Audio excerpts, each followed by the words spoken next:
says,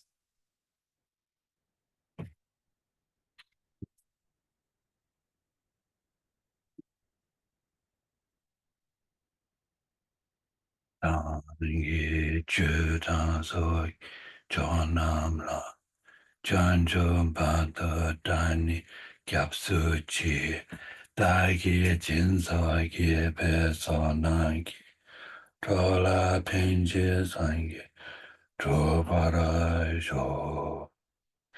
I take refuge until I'm enlightened in the wood of the Dharma Supreme Assembly.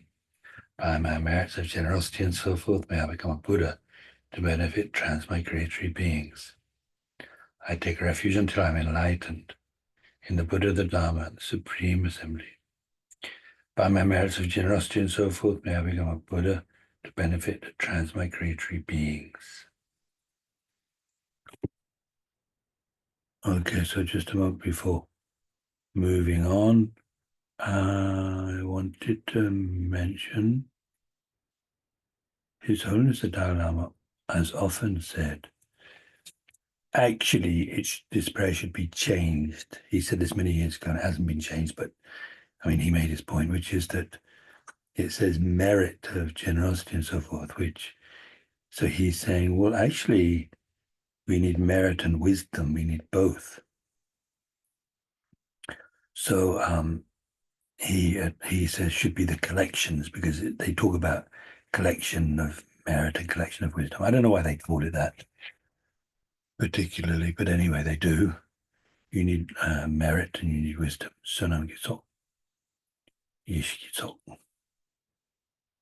So that's what he says. So anyway, it's good to know that.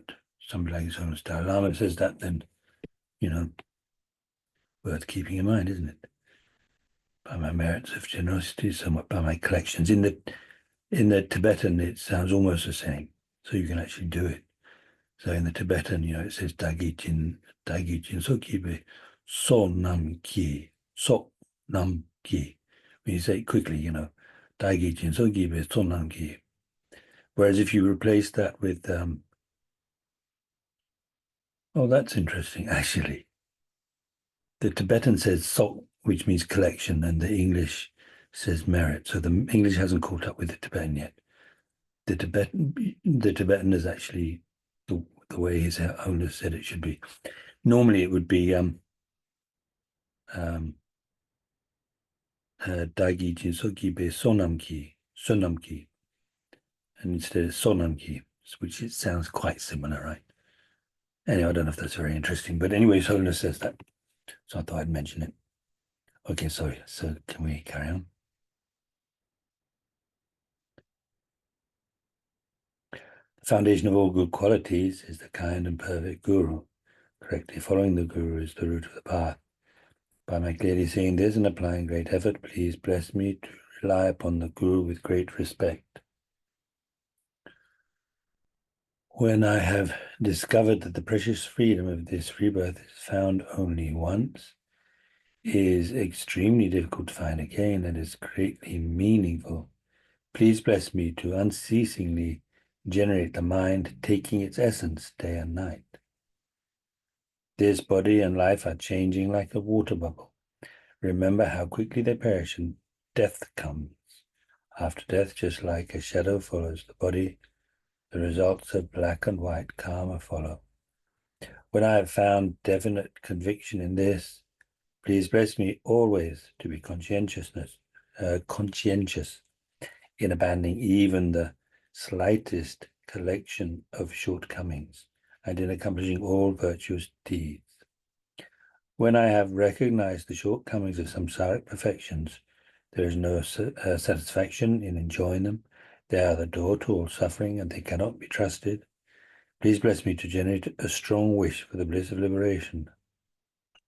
Through my being led by this pure thought with great remembrance, alertness, and conscientiousness, please bless me to make keeping the individual liberation vows, the teaching, my essential practice.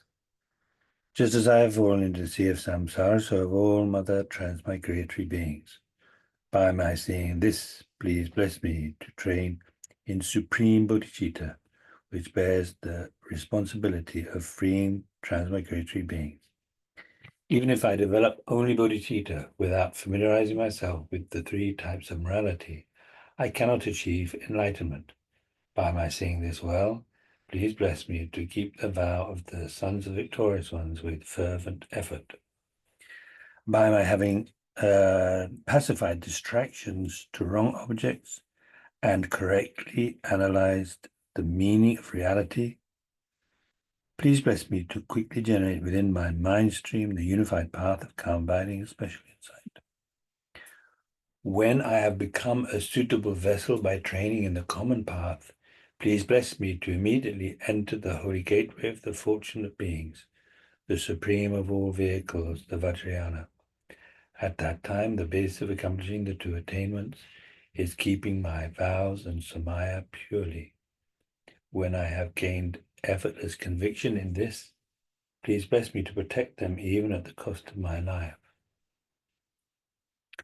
Then when I have realized exactly the vital points of the two stages, the essence of the tantric sets, and am enjoying the yoga of 4 sessions with effort without being distracted by non-meditation objects, please bless me to accomplish these according to the teachings of the holy beings. Thus may the virtuous friends who reveal the noble path and the spiritual practitioners who correctly accomplish it have long lives. It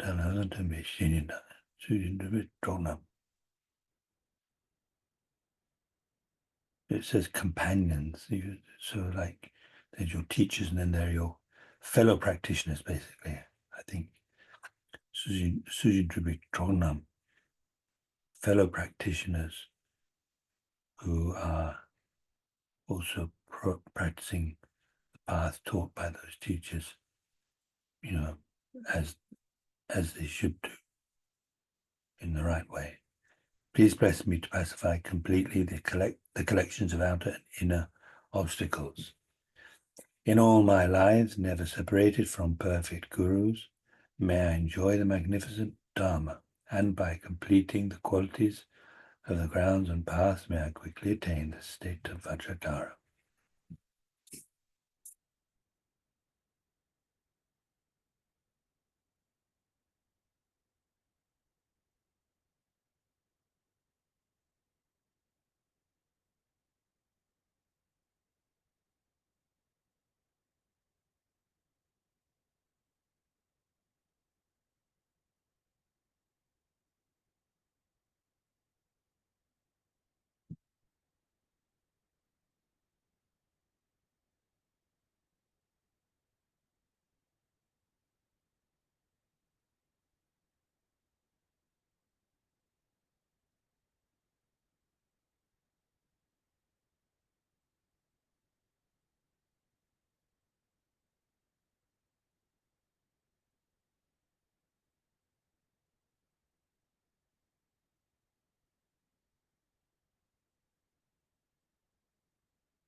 Anyway, so thinking of the countless, infinite sentient beings, mother sentient beings,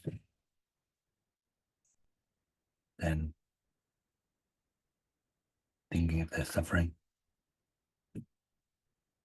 It's pretty awful what's going on in the world, all around the world at the moment.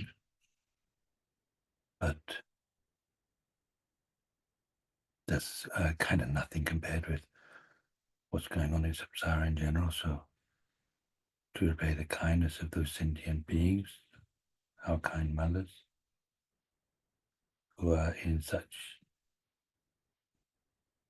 need of help, we need to repay that kindness, and therefore to achieve enlightenment. And then that's why we are spending this time during the next hour and a half. A bit less now, anyway. Thinking about, listening, reflecting on this, on the path that leads to enlightenment.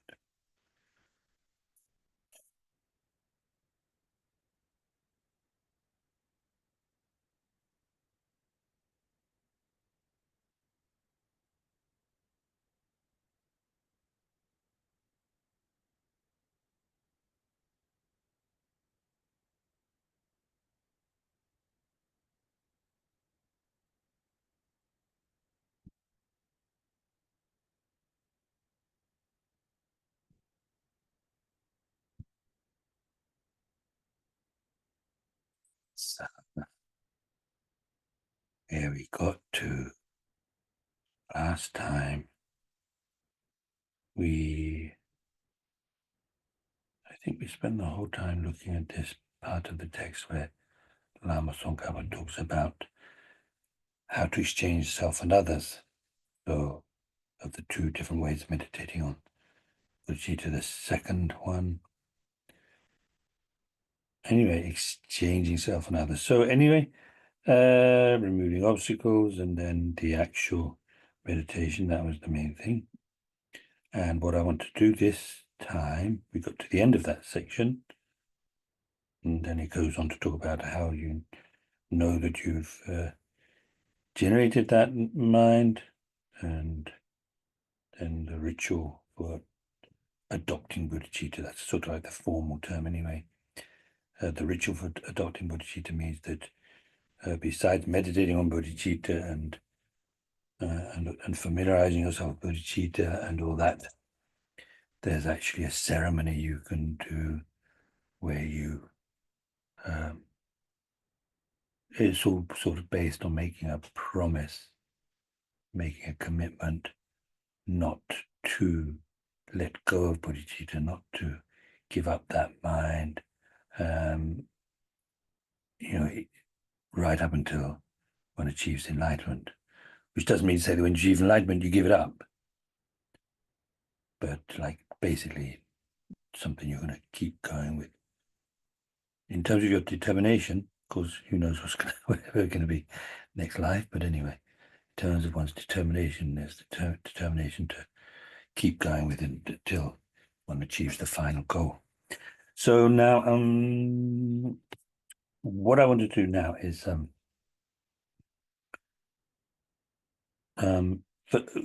just mention the 5 points. I don't know. I don't know where I must have first heard this. Generally speaking, when my teachers have taught Bodhicitta, they talk about how they're by meditating on Bodhicitta, by equalizing, exchanging self and others. They talk about these 5 points. So I want to go through those, and then I want us to read through what Lama Tsongkhapa has told us and see, because he doesn't go 1, 2, 3, 4, 5, right? He doesn't do that. So, and yet he's taught about it. So maybe it's just like we have to organize it for ourselves. He's left it for us to organize. So anyway, the first one is first of the 5, equalizing self and others. So it's quite handy, the title, equalizing and exchange yourself and others. So you start off with the equalizing. Equalizing, or maybe it's better to say the equality of. So you're thinking about how we are all equal. We and all other sentient beings. We are equal in wanting happiness and not wanting suffering. So very straightforward. What to avoid is just leaving it like, oh yeah, I understand that. Yeah, we're all the same in wanting happiness and wanting suffering, but to really think about what that means. If that's so, then how does that make a difference in terms of my way of thinking and how I relate to others? So the person that's in front of you that you're talking with, for example, is exactly the same as yourself. No difference at all, wanting happiness, not wanting suffering. Everybody in the world, all of the creatures in the world. Okay, anyway, so like that. Then, and actually, so what His Holiness often adds, he'll say, we are all equal. So myself and all sentient beings are equal in wanting happiness and not wanting suffering, not liking suffering, and in having a right to happiness and having a right to be free of suffering. So it's worth thinking about what difference it makes to add that on there. Not just that they are all sentient beings are exactly the same as me in wanting happiness, but also the same as me in having a right to happiness. A right that we've always had since, before history, if you like. I don't know, anyway, before, since beginning this time, anyway, since beginning of samsara, since the moment we were born, we have had that right. Anyway, then, so that's the first one. Second one. So this one is in a way quite specific, thinking in many ways about the faults of the self-cherishing mind, so the selfish mind. Thinking in many ways about the faults of the self-cherishing mind. Some people don't like to say self-cherishing, other cherishing. I don't know, maybe it's just a question of getting in the habit. It's also very easy to write down SCOC in your notes. So yeah, and it's like they always say like that, thinking in many ways about the faults of self-cherishing. In many ways, thinking, so looking at all different angles, So I'm just really saying, just saying what the points are, more or less. But anyway, thinking in many ways about the faults of self-cherishing. If you summarize the faults, it's because of all of the problems in psychic existence come from the self-cherishing mind. And so the fact of not having yet achieved liberation is because of self-cherishing mind. And more to the point, the not having achieved enlightenment yet is because of self-cherishing mind. That's what self-cherishing mind does. That's what being selfish does. Putting yourself first.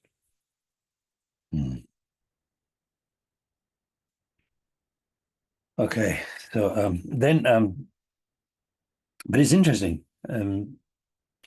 Yeah, so it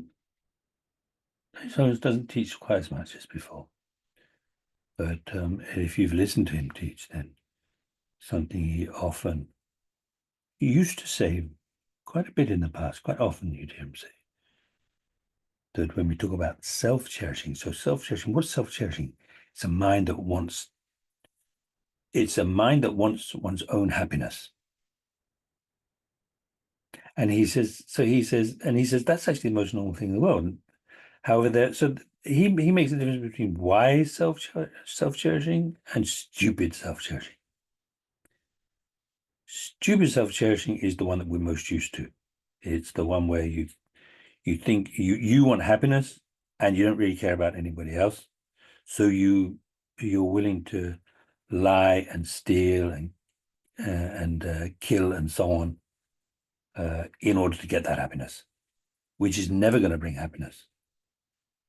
Could possibly bring a little bit of short-term advantage, but doesn't really bring happiness short-term, and long-term for sure, no. Whereas wise self-cherishing is the mind that thinks, okay, so I want to be happy. So what's the best way to go about that? The best way to go about that is putting others first. If you put others first, then that's the way to enlightenment. And there's no greater happiness and peace and sort of fulfillment and joy and so forth, then achieving enlightenment. So that's what he says. Wise self-cherishing, stupid self-cherishing. Stupid self-cherishing is the one to get rid of. The wise self-cherishing, that's a good thing. Now, some people say, well, he said that, but of course, the wise self-cherishing isn't self-cherishing. So whether you want to say that or not, but anyway, that's quite interesting, isn't it? Wanting happiness, there's nothing wrong with wanting happiness. I think that's a mistake some people think, some people make when they hear about, this way of meditating on bodhicitta, especially. We're all the same in wanting happiness, not wanting suffering, and there's something wrong with that. There's nothing wrong with that. That's the most normal thing in the world. In fact, that's something you can't change. We all, that's just part of our nature. It's the nature of happiness, actually, that, you want it. It's the nature of suffering, that when it happens, you don't like it. It's just the most natural thing in the world. It's almost like if it weren't something you didn't like, it wouldn't be suffering. If it wasn't something that you wanted, then it wouldn't be happiness, generally speaking. So anyway, so wanting happiness isn't the problem. It's really the next step. So, like wanting happiness and being selfish, or wanting happiness and not being selfish. Recognizing that real happiness and peace doesn't come from the selfish attitude, being selfish. It comes from, being considerate, kind, helpful, that kind of thing.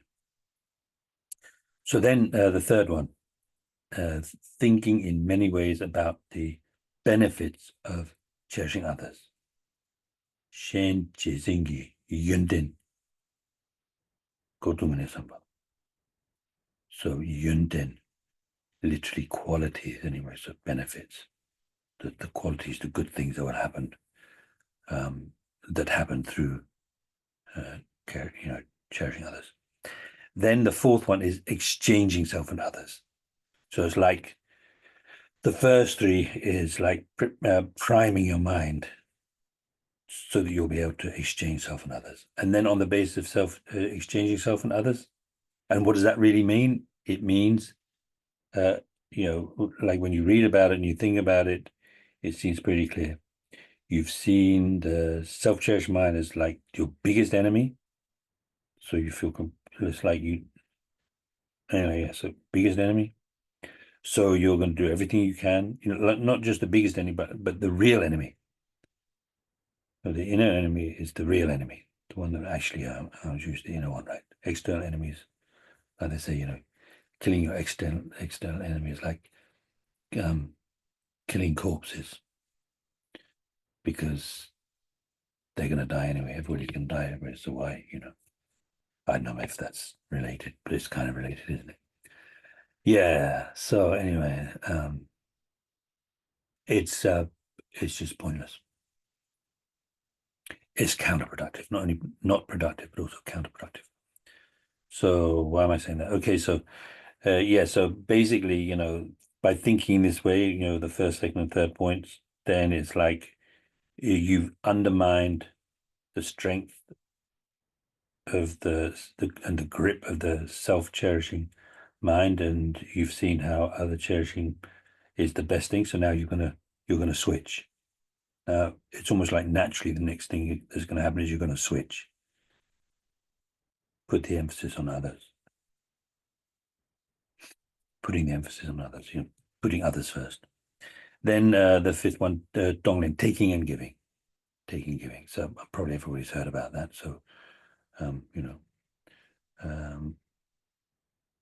we will spend some time looking at that. So let's now so then what I want to do is gradually read through that section. It's actually just over a page, I think. Yeah, it's just over a page. Read through it and see if we can find those five. See if we can see those five in Lama Tsongkhapa's explanation, even if he hasn't listed them. 1, 2, 3, 4, 5. And then some other things in relation to this. Yeah, so now in the anyway, so according to the Trijang Rinpoche, Trijang Dojang, I mean, he's passed away many years ago now. He was one of the tutors of His Holiness Dalai Lama, right? So his sort of like way of I don't know, his outlines, his sort of way of structuring this particular part of the text.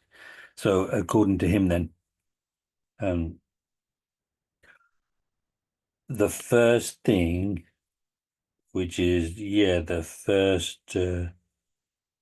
first paragraph, it works out actually. The first paragraph is thinking about the drawbacks and benefits of respectively cherishing self and cherishing others. So let's see. By the power of attachment to the self, this self-cherishing has produced much that is undesirable, all kinds of unwanted things from beginning this time up to now. And then despite the fact that you've wanted to create excellence, so even though you wanted all kinds of excellent things for yourself, you have relied on the unsuitable means, a way which doesn't work. So considering your own welfare as the main thing. And because of this, neither your own welfare nor that of others has been accomplished despite the passing of countless eons. Not only have you failed to accomplish that, you have only been tormented by suffering. So that is about the drawbacks of the self-cherishing mind. Of the 5 points, that's the second one. There he's talking about the drawbacks of the self-cherishing. Then he goes on to say, if you had shifted the concern for your own welfare to that of others, you would have become a Buddha a very long time ago, and both your own and others' welfare would have become excellent without a doubt. That's about cherishing others, right? Make sense? Yeah. Then he ends up saying, but since you did not do that, the time has been spent in meaningless exertion. So that's again about the drawbacks of self-cherishing, isn't it? So it's in that way that first paragraph is about the drawbacks of self-cherishing and the benefits of cherishing others.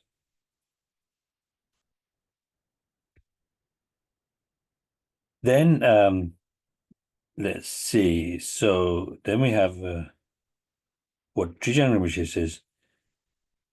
The next bit is talking about how we need to stop the self-cherishing mind, having seen it as one's enemy. Okay. So what he says, so yeah, this is the one where the first bit I wanted to change a bit. So now, having understood this, basically what this next sentence is saying is, now I've seen that this self-cherishing mind is my worst enemy. I'm going to go all out. I'm going to do everything I can to stop that selfish mind from arising. And if it does arise, I'm going to do everything I can to stop it from continuing. So, and using mindfulness and vigilance with that. So mindfulness means, like keeping it in mind that that's what you want to do, right? Whether it's during the meditation. During meditation, I don't know if much self-cherishing mind and so on would come up. But so, making up your mind, okay, so I'm not going to forget about this. I'm not going to let my, whatever I have to do during the day, this is something, this is like one, stake that I want to tether my mind to use the analogy you find in the calm, abiding teachings. This is something I don't want to forget. I'm not going to forget. I'm going to keep this in mind all day. And Alertness means, I'm going to be vigilant. I will be vigilant. Actually, there is the same word in Tibet. I shall be vigilant. I'll be watching out. Vigilance is like the mental spy or the mental policeman, part of your mind which is watching how things are going in terms of the way your mind is thinking, in terms of your actions and your what you're doing, your actions and your words. Okay. So because I've seen it as my worst enemy, I'm going to do that, right? Okay. That's what he's saying there. So there he's talking about having seen the self-cherishing mind as being so destructive. You see it as your worst enemy. So build, like creating this determination to stop it. Because, we are the way our minds works on the basis of habit. So if you, you can be, you want to, if you think about this, the habit will become stronger and stronger, and then it just becomes, natural, just natural. Becomes natural to you. So the self-cherishing mind will arise less and less and less. And then when it does arise, it will last, it won't be, it'll be gradually less and less strong, and also last less and less amount of time. Just things will gradually, until eventually, then you overcome it completely. Okay. So then having made this certainty firm, familiarize yourself with it many, many times. So yeah, every day until the job's finished. Then the sort of the next step after having recognized that mind cherishing others is the most important, is has these incredible benefits. Basically, leads to more and more happiness until finally leading to enlightenment. That's just for yourself, and then for the sake of others, thinking of others, then you become a kinder and kinder person, willing less and less to do any harm to others until eventually you achieve enlightenment, and then you, spontaneously and without even thinking, you're completely there for others, all the time. So now, what to do with the mind cherishing others? By thinking about the benefits of cherishing others again and again in this way, generate strong enthusiasm to do so from the depths of your heart. Then do a similar thing. Do not generate new mental states that are neglectful of others, and any that have arisen, don't let them last long. By giving rise to whatever degree you can to the thought that others are dear, pleasant, and likable, generate the mind cherishing others just as you previously cherished others. So that's Lama Tsongkhapa's approach, right? See the faults and then apply the antidote of in terms of like stopping the self-cherishing mind. And then with the other cherishing, having seen as a good thing, then doing everything you can to nourish the other cherishing. Then I think most of the rest is about these quotes from earlier masters that give you some sort of inspiration to to practice cherishing others and to overcome cherishing oneself. Then skip down to just below, I don't know, 1, 2, 3, 4, 5, 6 lines below, from the top of page 214. So then, so this is about how it is suitable to make efforts in many ways in the method to generate bodhicitta. So yeah, so this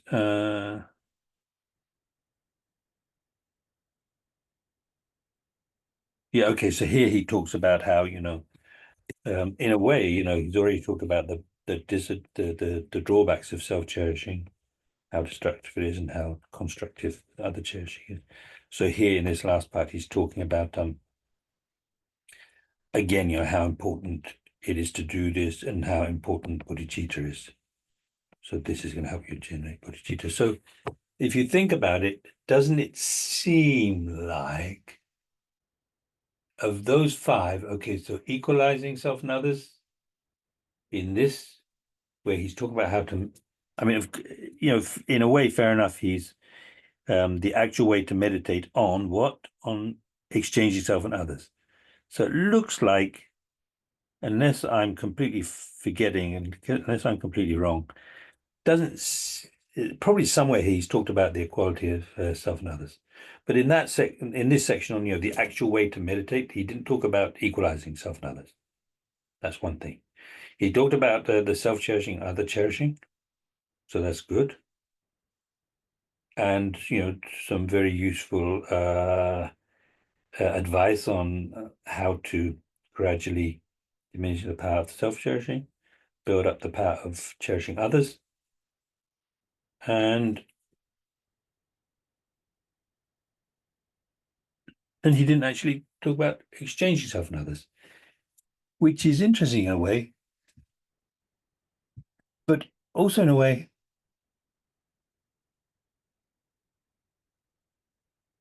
it's like, I don't know, like, if there's a food that you really don't like, for me, it'd be like parsnips and Brussels sprouts. So, I don't need persuading not to eat them. It's just the most natural thing in the world. So, in a similar way, if you become totally convinced that the worst enemy, self-cherishing is the worst enemy, aren't you going to automatically exchange self and others? Especially, like you've seen the self-cherishing as the worst enemy. So then the cherishing others must be your best friend. I mean, who are you going to hang out with? Your worst enemy or your best friend? It's almost like you don't need anything on top of that to make you exchange self and others, right? So that's just an idea. But anyway, and then the taking and giving, I think in this whole text, he doesn't talk about taking and giving. Interesting, isn't it? So where do these 5 points come from? The thing is, I seem to have always heard equalizing self, exchanging self and others explained in this way with these 5 points. And I suspect that like contemporarily, where this sort of practice of equalizing, exchanging self and others, meditating on Bodhichitta that way, was first like, what do you call it? Anyway, formalized or anyway, put in this form was Pabonka Dijin Nyingpo, the one who is the author of Liberation. So he does have these 5 points, and he does talk about these 5 points. He talks about all of them. So that's interesting anyway. So it's certainly definitely it's certainly and definitely worthwhile to know these 5 in the same way that it's useful to know those the 7 steps of the other meditation on bodhicitta, to know those so that wherever you go, if you're just sitting by yourself, you're going for a walk, whatever, you've got them, you can do the meditation. You don't have to take a book with you, so you can look it up or your notes or whatever. Good to know them. It's also good to know these 5. Okay, so what do you think of that then? These 5 points.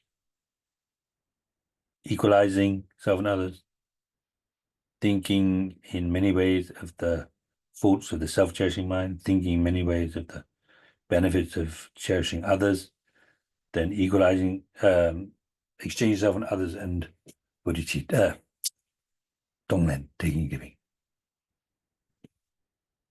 Yeah, Michael. It sort of seems from that once you do the first three, there's like this determination that you need to develop to eradicate the self-cherishing.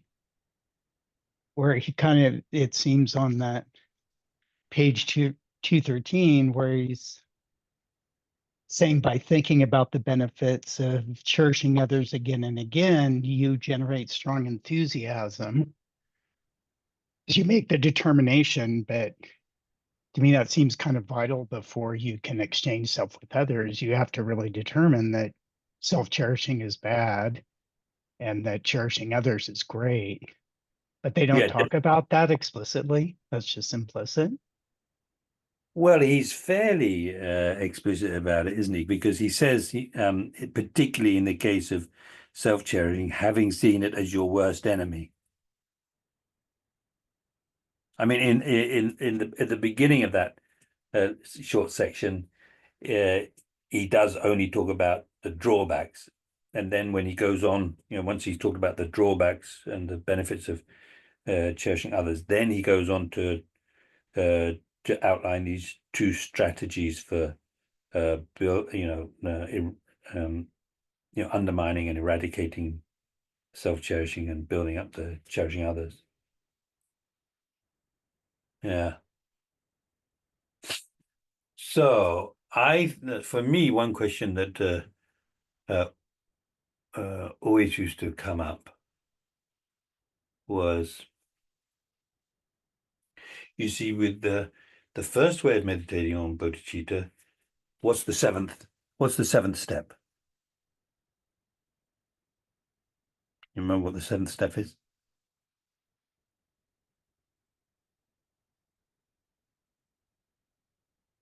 Bodhicitta, right? Recognizing all sentient beings as one's mother, then thinking about the kindness, repaying the kindness, heartwarming love, great compassion, special determination or special attitude, special aspiration, and then bodhicitta. So very straightforward. It's a way to meditate on bodhicitta, and the last one is bodhicitta itself. But with this way, if we say, if we think of the equalizing, exchanging self with others, that comes down to these 5 points. Where does it end up? Which is the fifth one? Which is the last one? Tonglen. Yeah, the Tonglen, taking and giving, right? And what's Tonglen? Usually with Tonglen, taking and giving, it means, to put it simply, out of compassion, taking on the suffering of others, out of loving kindness towards others, giving them your happiness. So it's the meditating on Tonglen, meditating on taking and giving. It looks like it's a way of meditating on loving kindness and compassion, right? Right. So where's the bodhicitta? And also, where's the special, determination? Yeah, that's to me was the thing, because in the seven cause and effect, there is that one step of the determining that taking it on, where in this one it seems like the determination to eradicate self-cherishing is not explicitly stated. That's the point, really, not explicitly stated. In a way, it just from those two words, well, anyway, it's in English, it's 3 words, right? Taking and giving. It doesn't explicitly mention the special attitude or bodhicitta. But actually, if you go into the bodhicitta meditation, even though you could say, like, most of your time, let's say the bulk of the meditation will be taken up with thinking about the suffering of sentient beings, then, like generating compassion so that you find it unbearable, so that you want to take their suffering, and then you imagine actually taking it and taking it upon your self-cherishing mind, using it to destroy your self-cherishing mind, and uh, then thinking about the way sentient beings, although they want happiness, they don't have happiness. Even that you might say they do, but anyway, it's just limited and what do you call it? Impure, contaminated. It's not real happiness. Nothing lasting about it. So you can't bear that. Also, you can't bear that. You can't just leave them like that. And so you imagine giving all of your happiness to them. And so what you do in the meditation, the bulk of meditation, when you've taken the suffering, you actually do pause a while, for no fixed amount of time, to think the sentient beings are now completely free of suffering, and I did that. I freed them from suffering. I took all their suffering. And likewise with the giving, now the sentient beings are perfectly happy, and I did that. So kawakom. So making your mind really joyful at having done that. Is it, isn't there a danger of developing So pride or just let me finish first. Okay. Please mute yourself. Okay. So then at the end of that, the end, you don't leave it there. It doesn't finish there. The meditation doesn't finish there. It looks like it might have finished already because you've done taking and giving. Um, then, but it's not finished there. It doesn't finish there. Once you've got to the end of the meditation, having done that, then what you'll do is you think to yourself, this is what I did in my meditation, but actually it didn't really happen. So I really do have to make it happen. I have to actually free the sentient beings from their suffering. I have to actually lead them to perfect happiness. So what's that? That's the fifth. No, so not the fifth. The sixth. The special attitude. So after the loving compassion, loving kindness and compassion, taking and giving meditation, at the end, you have the special attitude, that special determination, and then just like with the seven cause and effect instruction, you think to yourself, but actually, I can't do that.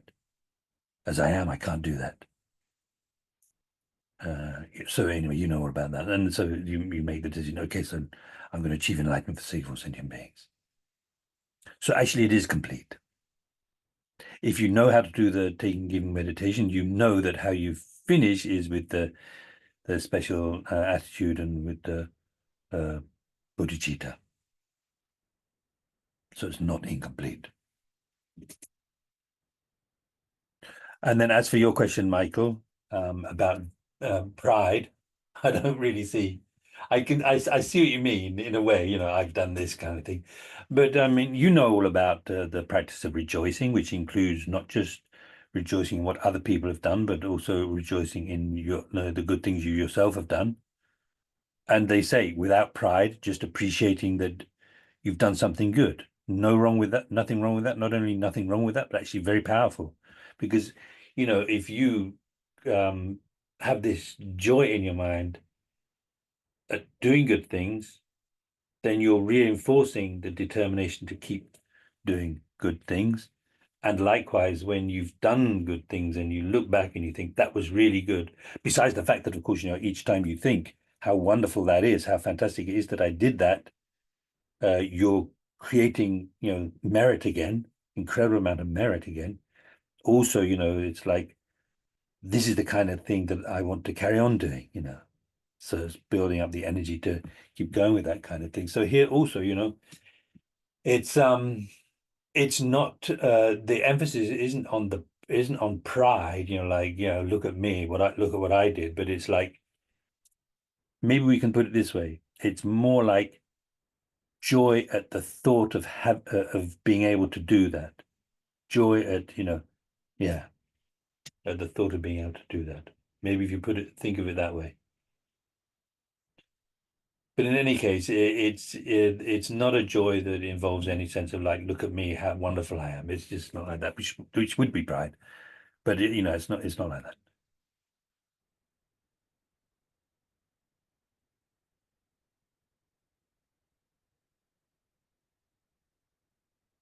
Hmm.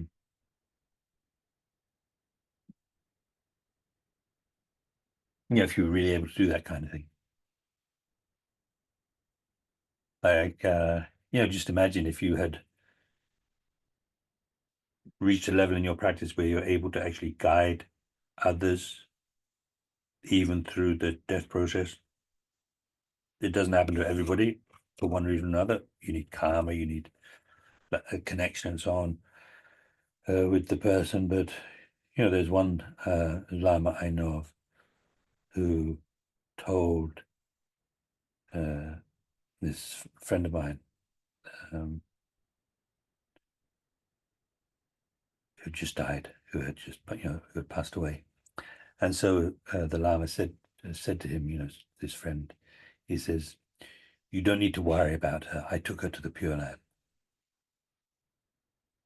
So, imagine if you can do something like that, you know, would there be any harm in feeling like, wow, I've really been able to do something after all these lifetimes of doing something for me and talking about, like repaying the kindness and so on and taking responsibility. I actually did that.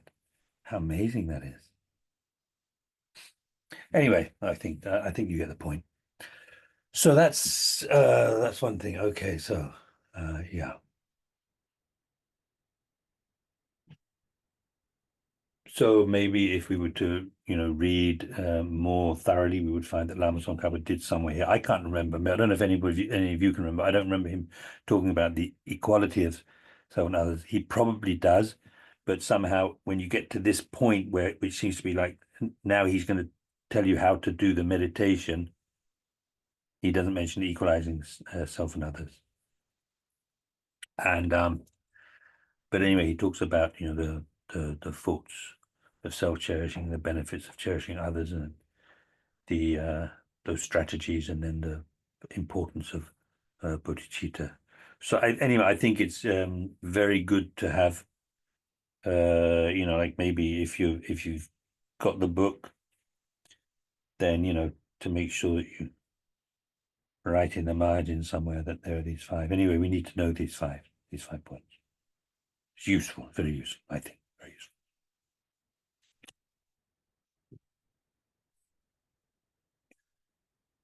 Okay, so that's how are we doing? Okay, so I think it would be good to stop a couple of minutes at this point to think a little bit about these things. Maybe try to remind yourself what the five are. That's always useful.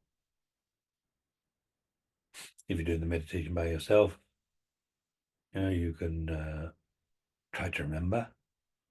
Then when you can't remember, then you can look at your notes. If you haven't taken notes, then I don't know what you're going to do. But anyway, look at the notes and then okay, that's the one. Yeah, that's the first one. I forgot the first one. That's the first one. That's the second one, and so on. So think about it.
So, do you want to know how to combine these two meditations? Okay, I can see a few nods taking place.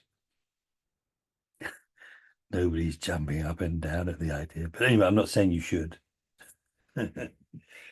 Anyway, the reason why I asked is because if you do, then the way of combining them, yeah, I mean, when I first heard it, I didn't think, oh my God, not another list. I think I found it quite exciting.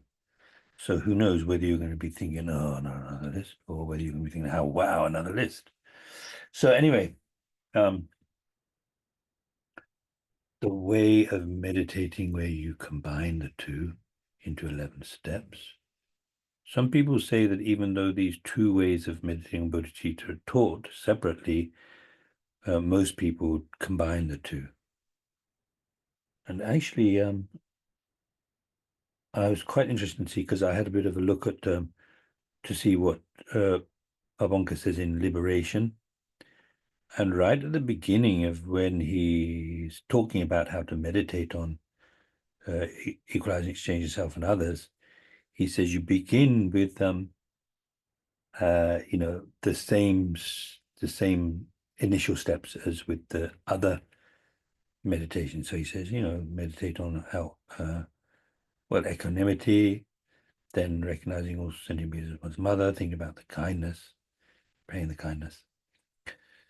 So, and also he's the source of this way to combine the two. So maybe that's not so surprising. Anyway, so you start off with equanimity. So remember, in the first way, the 7-point cause and effect instruction, it doesn't start with equanimity.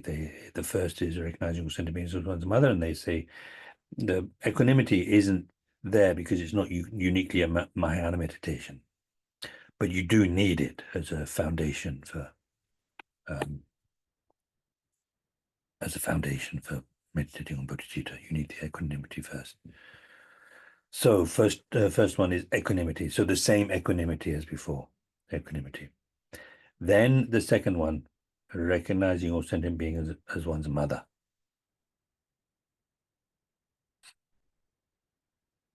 So that's same as before, right? Then thinking about the kindness. And this is where it becomes a little bit different from before, because anyway, different from before, maybe very different.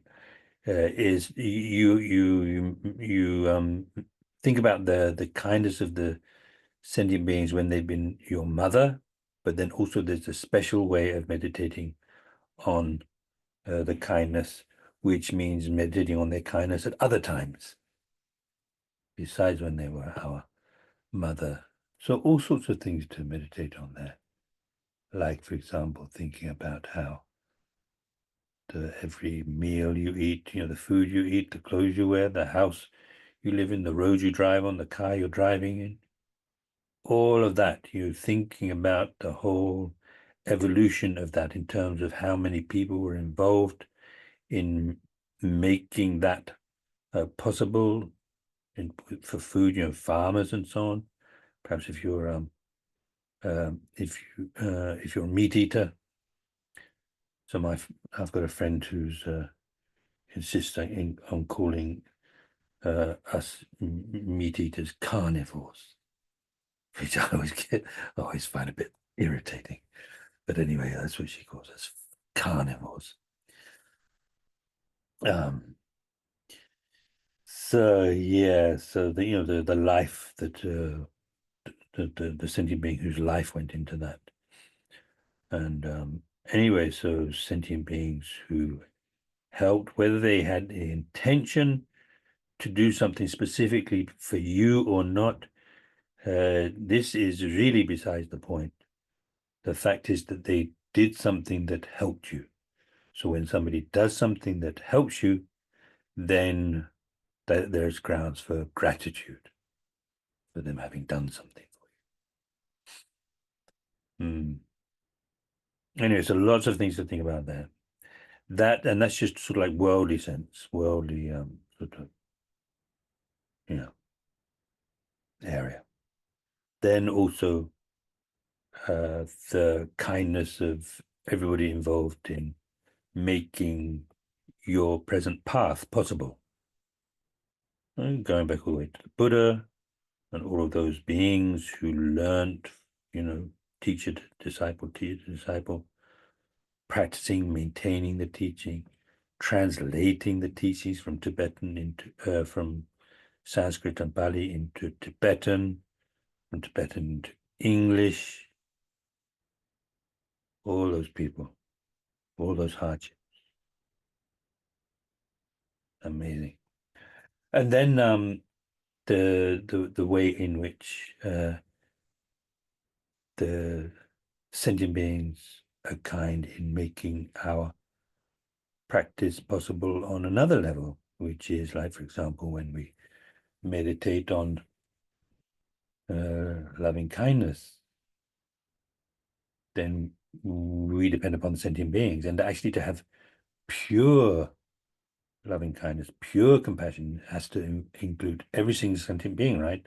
So that means that every single sentient being is the source of your pure compassion.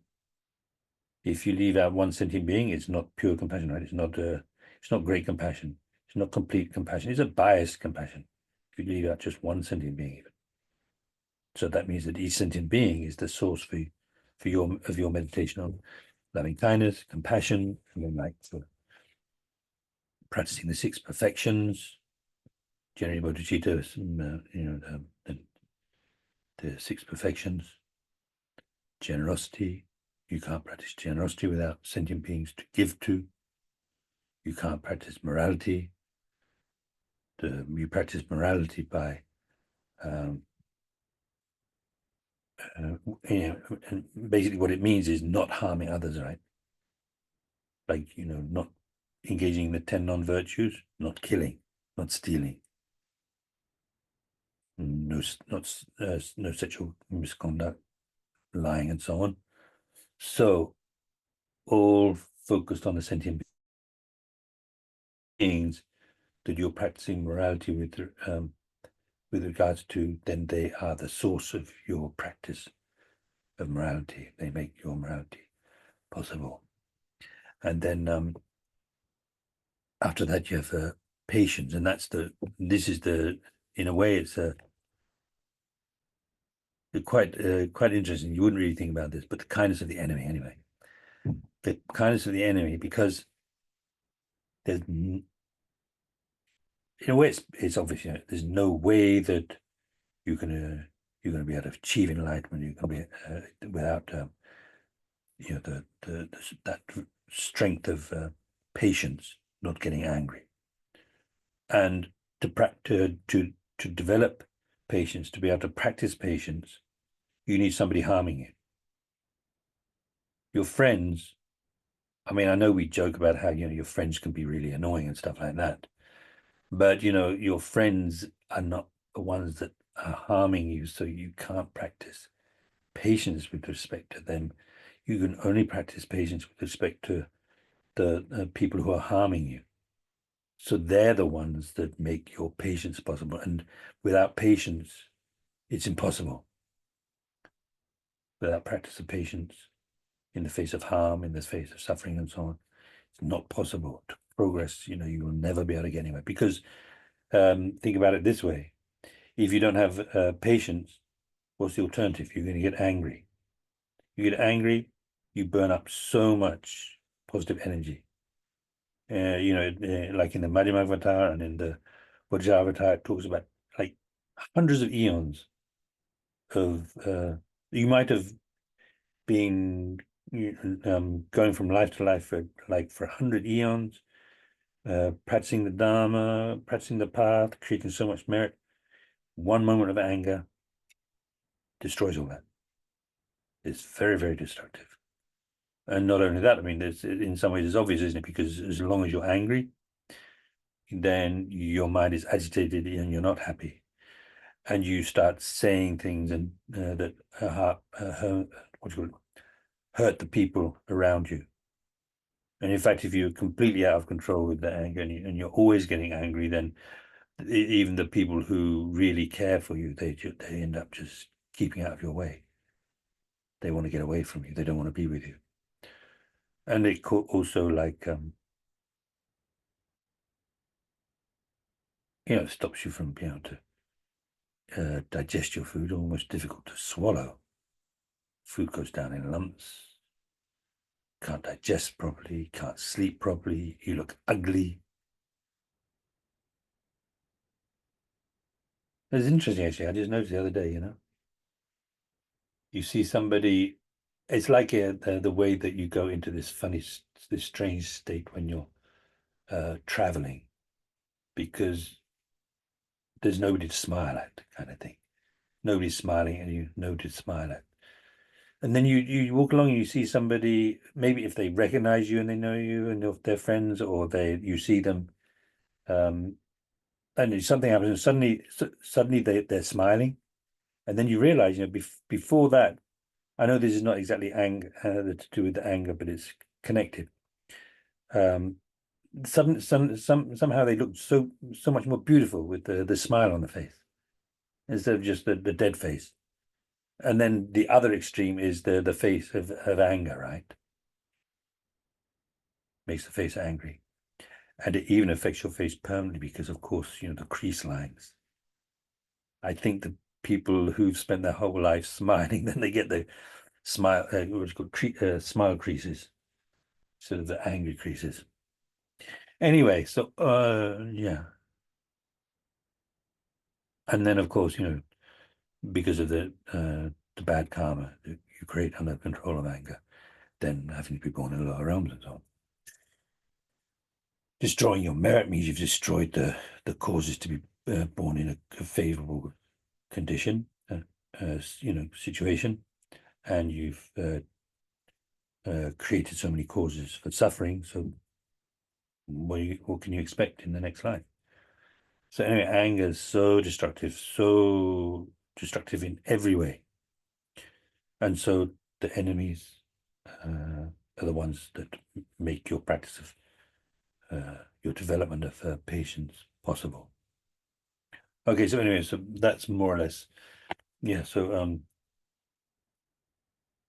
good. I think we've got time to get done the end of this. So that's thinking about the kindness. Okay, so equanimity, recognizing all sentiments of one's mother, thinking about the kindness, and then special thinking of kindness. So that's the third one. Thinking of the kindness. Then repaying the kindness. So after repaying the kindness, what would normally come next with the 7 cause and effect instruction? Can you remember? It would be the heartwarming love, right? So that's not in the list. The next one is equalizing self and others. Okay, so that would be the next thing, to equalize self and others. So that makes so this is where you can particularly see how we're shifting over now to the other way of meditating on Bodhichitta, equalizing, changing self and others. So equalizing self and others. Then, surprise, surprise, the next one is going to be thinking in many ways about the faults of self-cherishing, thinking in many ways about the benefits of cherishing others. So that would be the same as before. Then taking with your mind, sort of extending to or focusing on the objects of compassion. So in other words, you're going to meditate on the way in which sentient beings are suffering. You find that unbearable. And so then, because you find it unbearable, that motivates you to take. So you imagine taking the suffering of others. And we'll spend some time going through the Dongmen taking giving meditation. I think we can spend a session on that probably. So, okay. And then turning your mind to the objects of loving kindness, then you give. So in other words, again, you're thinking about all the sentient beings and how they don't have the happiness they want, finding that unbearable, and then giving them everything they need, so they will experience perfect happiness, the perfect happiness of enlightenment, in fact. So that's 9, right? That's the 9th one. There's 2 left. The 2 that are left are number 10 is the special attitude. So that's the same as before. And then the 11th one is Bodhichitta. Is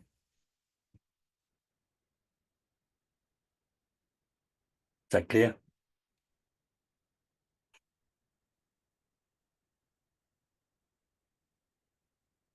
Yeah.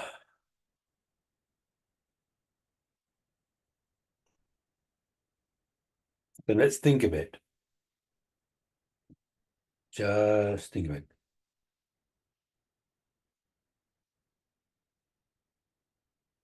In the 7 cause and effect meditation, you have the heartwarming love, right? The love to which all sentient beings appear in this very beautiful way. They have a beautiful appearance to you. So why is that not in this list of 11? Why aren't there 12 steps, making that one of them? Why is that not there? Is it just plain not there at all, or is it just not mentioned as one of the 11 points, one of the list? Why do we need the heartwarming love? It doesn't matter if you can remember what I said before about it or not. What do you think about why you would want the heartwarming love in the context of the following meditations? What comes after heartwarming love? It's compassion, right? So to develop, so really, I think we did go through this a little bit right at the beginning there with the Bodhichitta, the 7, cause and effect meditation. So, Lama Tsongkhapa, I think, explicitly started by saying, so we need to achieve it.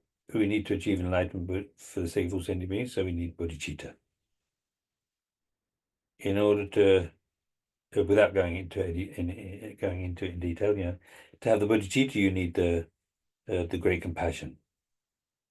To be able to develop great compassion, you need the heartwarming love. He didn't go through back one by one like that.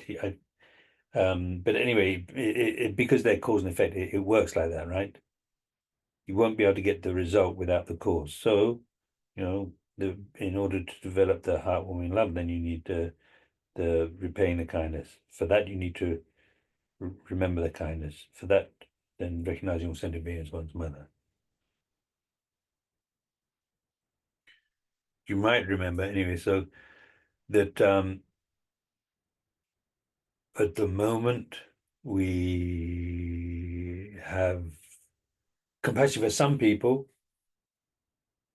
You don't have to take this personally, but generally speaking, this is how it works until you have real unbiased great compassion. Then you'll find that there are some people that you would say, yeah, I definitely feel compassion for, because when they suffer, I can't bear it. But then there are some people you don't care about, and then there are some people that when you hear about their suffering, it's like it's sort of like you feel a little bit of a satisfaction about it. That you feel like they deserved it, right? Remember that? So the people that you have this heartwarming feeling towards are the ones that you feel compassion for. And so we want to have that heart, to be able to have compassion towards all sentient beings, we need to have that heartwarming thing going on towards all sentient beings. So how are we going to do that? By recognizing all sentient beings as one's mother. and then thinking about the kindness, repaying the kindness. And on that basis, quite naturally, you have that kind of like feeling of warmth towards sentient beings. They all have that warm appearance to you, that beautiful appearance. Okay, so you see why we need that, right? Yes.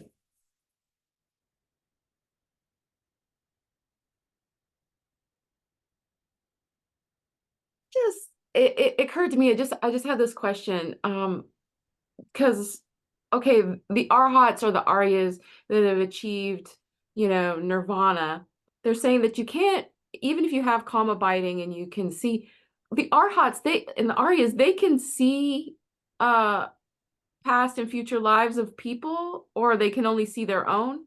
Because I would think that if you could see the past and future lives of all people, like the Buddhists can, then it would be easy to see, oh, this is why that happened, this is why this happened. So it'd be easier to develop that long view of, you wouldn't have that feeling of, oh, I'm close to that person because of that, or that person is bad because, they did this or they're doing this.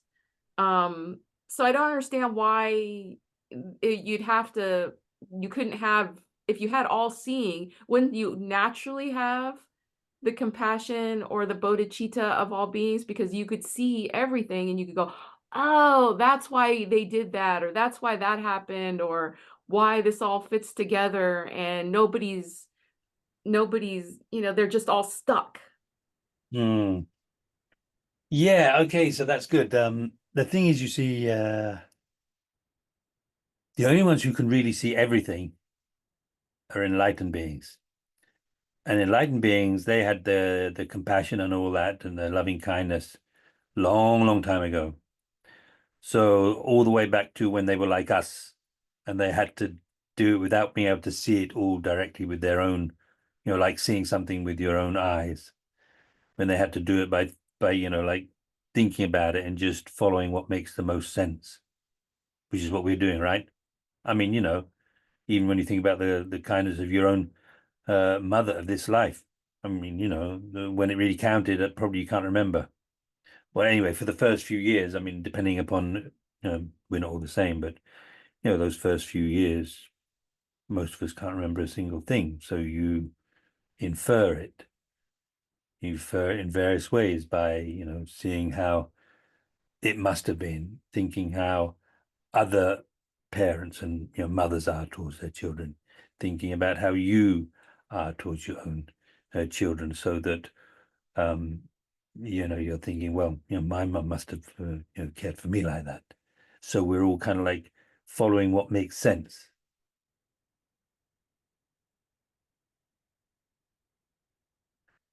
Does that help? Sure. Yeah. Okay. Good. Yeah, it would be good if you could see it, but yeah, until then, it's like just following what makes the most sense. I heard a long time ago actually that His Holiness, when was talking about how really how you get to know things is like the one that seems to have the most reason supporting it versus the like, okay, so let me put it this way. No, I've kind of half forgotten. Let's put it like in terms of understanding how things it could even be like uh, past and future lives.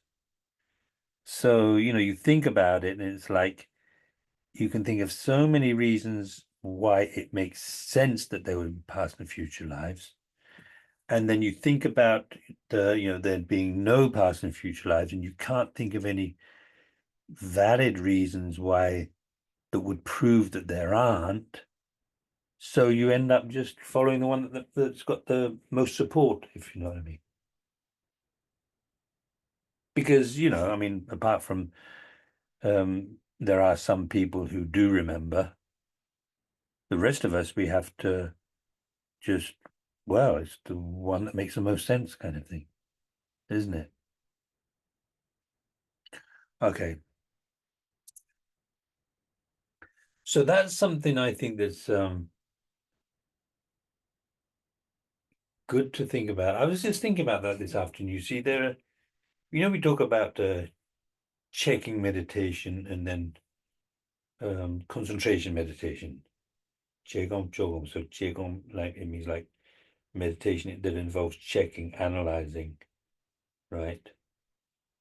And then the Jogong is the concentration meditation where having got some understanding or some experience, then you keep your mind in that one pointedly, right? For as long as you can, as long as it feels kind of like alive, that experience.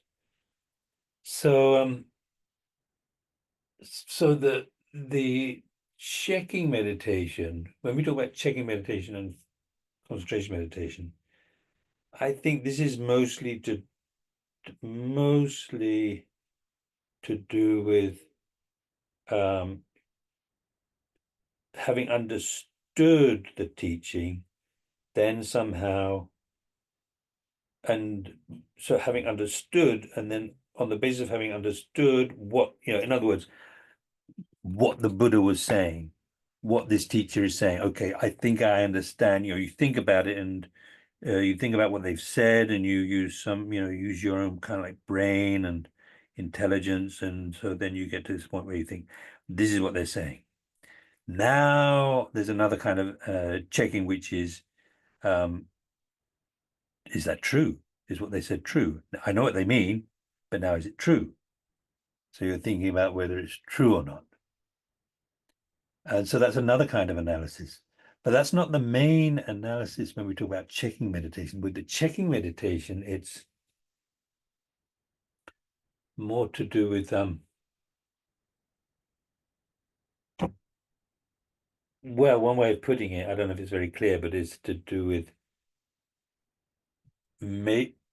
taking that understanding in and changing yourself with that understanding and changing your life with that understanding. And of course, it's not overnight. That won't happen overnight. So, even if you decide, yes, okay, so all sentient beings have been my mother.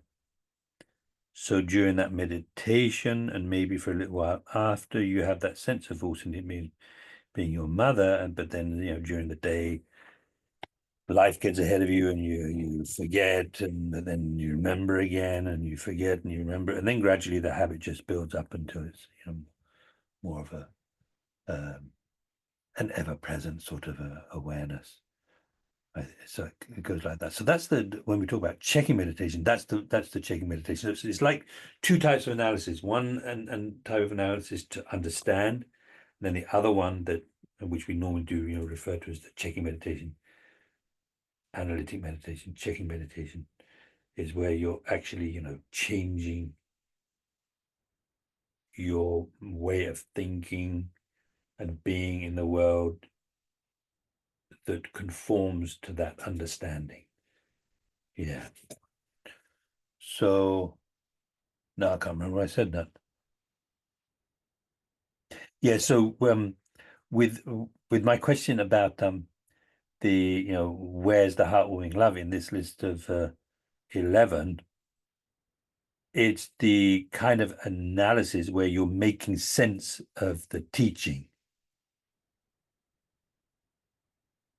It's not in itself checking meditation, but it's the kind of checking and analysis that you need to do so that you can really see the whole picture, understand the whole picture.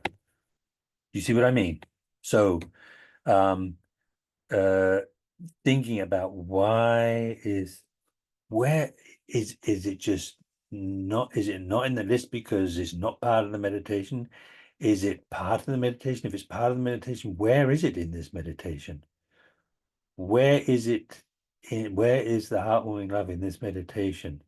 And it's going to give you asking yourself that kind of question, you see, it's going to make your understanding deeper and clearer and stronger. So it's really important to do that kind of checking as well, that kind of analysis. So where do you think it is? Remember one thing about the heartwarming love that came up when we were going through those 7 is which I've heard several times from several teachers. You don't need to do any extra work. There aren't extra reasons and things to think about in order to bring about this heartwarming love. Naturally, as a result of the previous steps, so the previous, 3 steps, recognizing all sentient beings was mother, kindness, repaying the kindness, this will naturally arise. So perhaps in the list of the 11, it's been left out because Pabonga Rinpoche recognizes that actually, having meditated on the first 4, so equanimity, all sentient beings, one's mother, the kindness, there's the mother and the kindness at other times, repaying the kindness, the heartwarming love is going to happen naturally anyway, so no need to list it. Is that why? Maybe that's why. Because you do have to have it, because heartwarming love simply refers to everybody has that pleasing appearance to you. Just like when you see your child. And it's funny, I see with my mum, whenever I go into the room, there's this big smile. So it's like that. It doesn't necessarily mean you're going to smile at every sentient being you see. Besides anything else, they'll probably think you're crazy. But the inner smile, because you're seeing whatever sentient being you see, you're seeing one who, this is my mother. This is, this is somebody who's been so kind to me. This is somebody whose kindness I'm going to repay. So that kind of like warm appearance.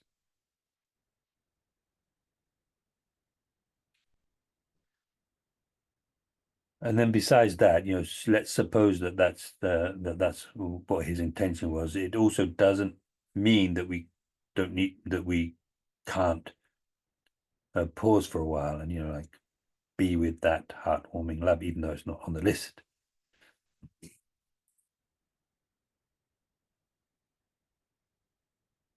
Okay, I think that's probably about it. Oh, it is actually. It's only 5:30. Okay, so please think about that. And another one to think about is, in that list of 11, doesn't mention exchanging self and others. So what's going on there? So please think about that. And besides that, please do the meditations. It makes sense. Okay, so let's stop with a quick dedication. No need for the thing to come up. No need to screen share. Just dedicate all this, which is really quite amazing. What we've been doing, it's really amazing. Spending our time with this. So because of this, because of all the merits of ourselves and others, including Buddhism, Bodhisattvas, from the past, the present, and the future.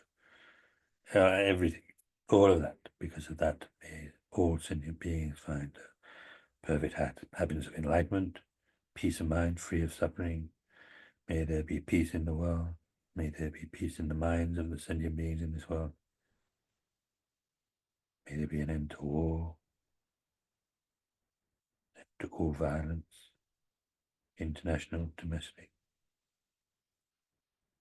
everywhere. An end to illness, starvation, the destruction of by the elements, and all that. And so all that, and then for the long lives of the holy gurus, for Lama Zopa to come back quickly, and success of the FBMT, and especially of the land of Medicine Buddha.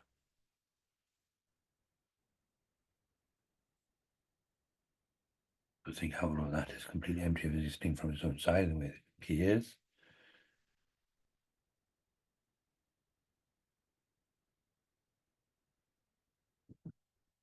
Okay, so thank you so much. See you next time. I think that we still have class next week. then I'll be back in the States after that.